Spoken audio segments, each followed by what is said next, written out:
It was one of those brutal Nebraska storms back in Willow Creek, the kind that turns the sky black and floods the streets like the world's ending. And there I was, Jack Thompson, wiping oil off my hands in my little auto shop at midnight, thinking I should have shut down hours ago. But then this fancy SUV pulls up, headlights slicing through the rain, and out steps this woman, Emily Carter, as she'd introduce herself clutching her little girl, Sophie, like her life depended on it, both of them soaked and shaking, begging for a dry spot to wait out the weather. I didn't know it then, but letting them in was like flipping a switch on my quiet life, pulling me into a nightmare of power, abuse, and a fight I never saw coming. See, I'd been running Thompson's Auto for years, just me and my boy Ethan, who's 10, and the spitting image of his mom, Laura, who we lost in a freak accident 5 years back at Enron that the cops never solved, leaving me haunted, questioning if I could have protected her better. Nights were the worst, lying awake hearing Ethan's soft breaths through the wall, wondering if I was enough dad for him, keeping her old radio playing soft tunes in the shop like she was still there, fixing up folks' cars without the chit-chat.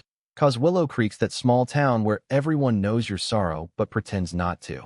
Emily, though she had that big city polish, designer coat ruined by the rain, but her eyes screamed fear, the kind that comes from running, and Sophie, with her tangled curls and stuffed bear named Whiskers, looked at me like I'd seen in Ethan's face after Laura died, too much hurt for such a tiny soul. Please, just till the storm passes, Emily whispered, her voice steady but cracking underneath, like she'd rehearsed staying calm in hell. I nodded, led them up to our apartment above the shop, where Ethan's homework cluttered the table next to Laura's favorite slow cooker stew bubbling away beef and carrots, his Thursday special since he declared it the best thing ever. The kids hit it off quick, Ethan showing Sophie his comic books, their giggles cutting through the thunder, but Emily, she kept glancing at her phone, silencing calls from V, her hands trembling like leaves in the wind. That's when it hit me his wasn't just weather trouble. Emily was fleeing her ex, Victor Lang, the big shot CEO of Lang Enterprises, the company that owned half the land around Willow Creek, manipulating deals to squeeze out small farmers, including my old neighbor who'd lost his plot to Victor's development schemes, all 'cause Victor craved control, saw people as pawns in his empire. He'd abused Emily for years, verbal jabs turning physical, threats wrapped in sweet talking when she left with Sophie 2 years back, taking files on his shady land grabs that could tank his fortune. He turned it into a hunt, using his connections in the sheriff's office to track her, claiming she stole company secrets to justify the chase.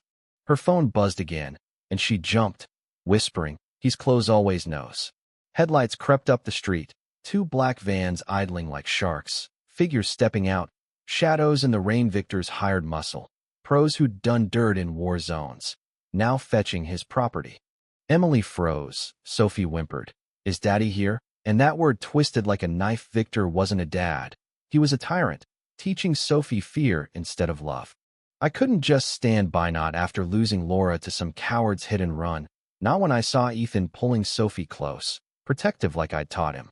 "Stay with the kids in the back room," I told Emily, my voice low but firm, grabbing the old shotgun from the closet, Grandpa's Vietnam relic, and the pistol I'd kept for just in case.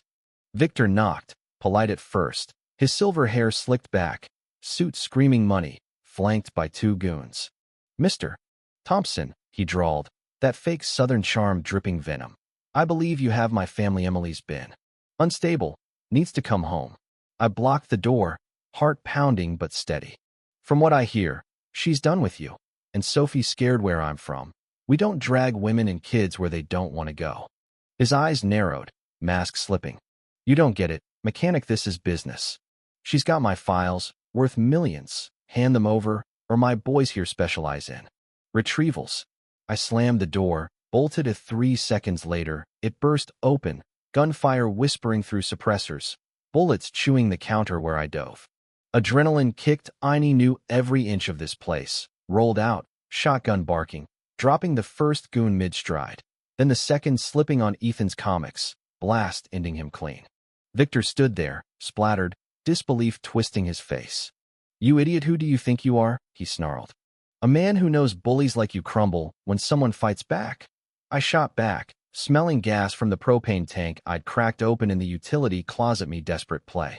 More vans pulled up outside, his army swarming, but Emily and the kids were slipping out the fire escape, safe across the roof.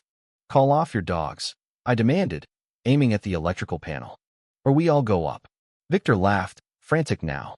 Money take it, 10 million. But I twisted the valve wider, gas hissing. This ain't about cash, it's about ending your games. His radio crackled. Escape noticed, but too late. I pulled the trigger, spark igniting hell, the blast ripping through everything. Fire crews found the shop gutted, bodies charred. Victor's empire crumbled, lawsuits pouring in from folks he'd crushed. But 3 days on, in Bozeman, Montana, a guy named Tom Riley opened a quiet garage, living simple, with occasional visits from a woman and 2 kids who laughed like family. Was it suicide, justice, or survival? I wonder sometimes if going that far was right, or if there's another way to stop monsters without becoming one. What do you think? Drop a comment. Was the explosion fair play, or too extreme? Share your take on community bullies and standing up it. Like if you face something similar. Subscribe for more Real Talk stories.